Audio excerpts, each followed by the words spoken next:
कोई काउंटर संजीव जी, अनुराग जी आ रहा हूं, उसके बाद प्रियंका जी आ रहा हूं।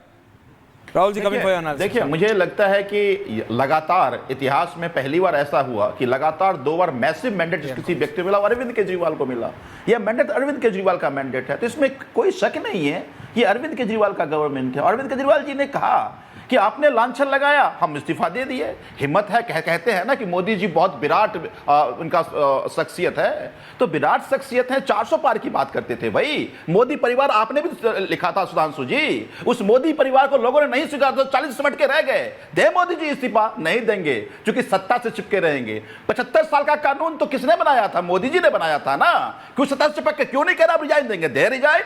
ये सत्ता छोड़ना इतना आसान काम नहीं होता है, ये त्याग सबके बस की नहीं है। केवल बातें करना कोई और बात है, त्याग करना कोई और बात है। त्याग सीखना है तो अरविंद केजरीवाल से सीखिए, और सत्ता से कैसे चिपके रहना है सीखना है अगर, तो नरेंद्र मोदी से सीखिए। तो मैं मानता हूं कि तुलना दोनों में बिल्कुल नहीं है। एक बात आप समझ लीजिए कि अरविंद केजरीवाल जी ने कहा, और पहली बार ऐसा हुआ कि 10 साल कोई मुख्यमंत्री रहे और जनता को कहे कि अगर मैं ईमानदार हूं तो वोट करना, ईमानदार नहीं हूं तो वोट नहीं करना। हिम्मत है तो प्रधानमंत्री रिजाइन करे और कहें कि अगर हमने अच्छा काम किया तो मैं वोट करना, और अच्छा काम नहीं किया तो वोट करना। मैं दावे से कहता हूं कि प्रधानमंत्री हरियाणा में जहां जहां जाएंगे उतनी ही सीटें भारतीय जनता पार्टी की कम होने वाली है। ना केवल हरियाणा, पूरे देश में जहां जहां जाएंगे नरेंद्र मोदी उतनी ही सीट भारतीय जनता पार्टी। लेकिन ये भी साथ साथ बताते जाइएगा कि जहां जहां अरविंद केजरीवाल जा रहे हैं देश वहां कांग्रेस की सीटें कितनी कम हो रही हैं, ये भी राहुल गांधी जी को जरूर बता दीजिएगा, क्योंकि मेरा अभी भी ये मानना है कि अरविंद केजरीवाल वोट तो कांग्रेस का काटते हैं। एनालिस्ट कहेंगे,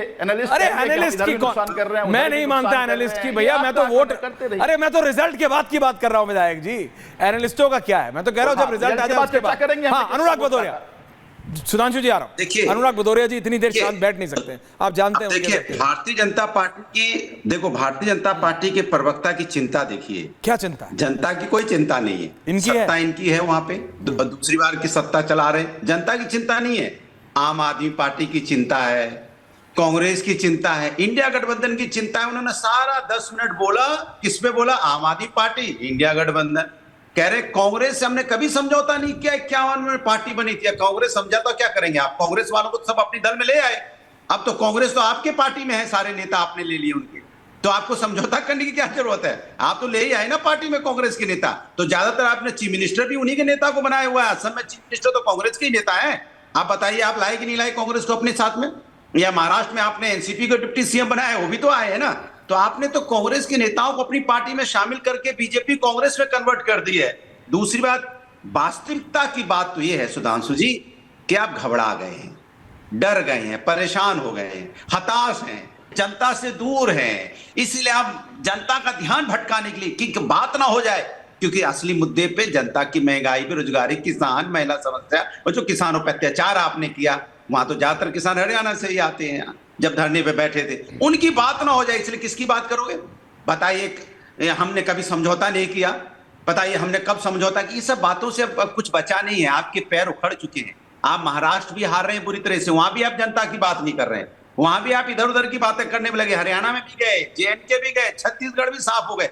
आपको बचे कहां पे? आप हैं क्योंकि इसलिए नहीं बचे आप, क्योंकि आपसे अभी भी आप जब बोलोगे, मैं गारंटी के साथ बोल रहा हूं, पूरा व्यूअर, पूरा देश सुन ले, सुधांशु त्रिवेदी जी नहीं बोलेंगे जनता के मुद्दों पे। वो समाजवादी की बुराई करेंगे, आम आदमी पार्टी की बुराई करेंगे, कांग्रेस की बुराई करेंगे, और जिन आपने वोट देकर इनको सत्ता में बैठाया है, आपकी बात नहीं, आपकी बात छोड़ के सबकी बात करेंगे। और देखिए कितनी चालाकी से बोल गए, हमने कभी कांग्रेस से समझौता नहीं किया, कभी नहीं समझौता किया, लेकिन कांग्रेस वालों को बुला के अपने गले लगा लिया, उनको चीफ मिनिस्टर बना दिया, समझौता नहीं किया। ये तो वही बात होगी ना 16 में, भैया लड़का तो बहुत अच्छा है, लेकिन कभी कभी शाम को बहक जाता है, उसमें खराबी कुछ नहीं है, लड़का बहुत बढ़िया है, लेकिन मौसी जी कभी कभी शाम को 4 दोस्तों के साथ बैठ जाता है तो वो हो जाता है। तो वही डायलॉग। ओके, कांग्रेस समझौता नहीं किया, लेकिन सारे नेताओं को अपने साथ शामिल कर लिया, यहां तक कि प्रवक्ताओं को भी अपने साथ ले आए, और सारे नेताओं को लाके कह रहे हमने कांग्रेस से समझौता नहीं किया। तो सवाल यह है सुधांशु जी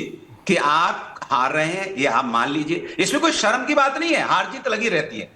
देश की जनता ने आपको नकार दिया, 240 पे लाए हैं ना, अभी तो आप बैसाखी में टिके हैं, आप बैसाखी भी जाने वाली है धीरे धीरे, बैसाखी वाले भी समझ गए हैं कि इनके साथ ज्यादा दिन चलने वाला नहीं है। तो अब जो राज्यों के चुनाव हो रहे हैं वहां तो साफ साफ सुधांशु त्रिवेदी इस काउंटर ओके बैसाखी का भी ओके अनुराग जी, अब आप रिपीट कर रहे हैं। देखिए राहुल देव जी बोले नहीं है, प्रियंका जी बोली नहीं, हम कमिटी। हाँ सुधांशु जी कोई counter, Rahul ji committee, Priyanka ji coming ma'am. जो ये कह रहे हैं, मैं मुद्दे की बात बिल्कुल इन्हीं के नेता के मुद्दे की बात करता हूं। पहली बात, अनुराग भदौरिया जी ने कहा लड़का तो बहुत अच्छा है और मौसी जी और शोले की बात करने लगे। अनुराग भदौरिया जी, ये यूपी के 2 लड़कों में से कौन से लड़के की बात हो रही है जो कभी कभी बैठ जाता है लोगों के साथ और कुछ पता नहीं तब 4 लोग बहका ले जाते हैं? तो जरा दर्शकों को बता दीजिएगा कि ये 2 लड़कों में से कौन से लड़के की बात हो रही है।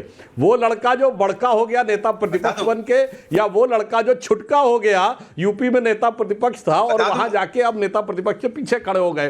अब आपके नेता यानी छुटका नेता अखिलेश जी की बात करता हूं। ये बताइए, अपराधी की जाति तो पूछना तो ये तो छुटका नेता नहीं है, जुड़ा हुआ सवाल है। देश के आज बड़े तो नेता यूपीएसटीएफ का डिटेल भी आ गया।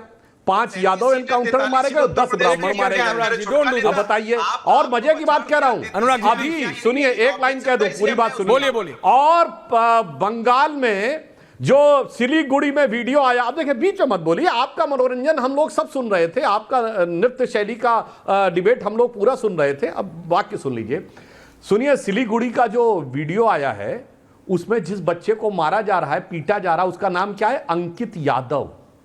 अब यादव नहीं जाग रहा अखिलेश यादव के अंदर का, क्योंकि अब ममता जी के साथ तो वहां कलकत्ता में जाकर तो समाजवादी पार्टी राष्ट्रीय कार्य समिति कर चुकी है। अब न तेजस्वी जी का यादव जाग रहा है, अपराधी के लिए जागता है, पर अपनी मेहनत करके नौकरी पाने के लिए जाकर एग्जामिनेशन देने वाले यादव के लिए नहीं जागता। और जानते क्यों? मैं सारे देश के दर्शकों से कहना चाहता हूं, सुनो क्या कनेक्शन है अखिलेश जी और ममता जी में। केवल कनेक्शन यह है कि वो मजबूत वाला वोट बैंक है, इसलिए चुप रहना है, कुछ नहीं बोलना है, तब यादव नहीं दिखेगा। याद करिए आजमगढ़ का दंगा अनुराग जी, जब यादवों की बेटियों के साथ बदतमीजी हुई थी, मुलायम सिंह जी सीएम थे, दंगा हुआ था और आपके खासिल खुसूस थे रमाकांत यादव, और उन्होंने कहा था, मुलायम सिंह ने बुला के कि माफी मांगो मौलानाओं से, रमाकांत यादव ने मना कर दिया था और उसके बाद पार्टी छोड़ दिए थे। इसलिए ओबीसी हो या अपनी जात हो, तब तक जब तक वो मजबूत वाला वोट बैंक ना, मजबूत वाला वोट बैंक दिखा, खटाक से सब यादव यादव किनारे। अब पूछना चाहता हूं, बताइए भाई, अपराधी की जात पूछ रहे थे, परीक्षार्थी की जात क्यों नहीं दिखाई पड़ रही? प्रियंका जी अनुराग जी आ रहा हूं 10 सेकंड 1 on 1। अच्छा बोलिए 10 second. Okay Priyanka ji 10 second. Rahul ji सबसे डिसेंट, कुछ नहीं बोलते। हाँ नहीं, देखिए सुधांशु जी, एक बात मान लीजिए, अखिलेश यादव जी देश के बड़े नेता हैं जिन्होंने भारतीय जनता पार्टी को उत्तर प्रदेश में हराया है। छुटका नेता नहीं, पहले अपनी भाषा सुधार लीजिए। उत्तर प्रदेश में आपको 33 पे समेटने वाले हैं। दूसरी बात, जो आप लंबी लंबी बातें भी बता रहे थे ना रमाकांत यादव जी का, ये झूठ सच कहां से लाते हो कि माफी मांगी फलाना के? झूठ बोलना परोसना बंद कर दीजिए, ये झूठ है, आपका प्रोपेगेंडा है, आप प्रोपेगेंडा मास्टर हैं, सभी जानते हैं। कितनी चालाक झूठ बोल रहे रमाकांत यादव मौलवी जी से माफ माने, आप नए झूठ बोल रहे हैं। आपके साथ दिक्कत है कि आप तथ्य पे बात नहीं करते और आप हमेशा विपक्ष की बात करते हैं।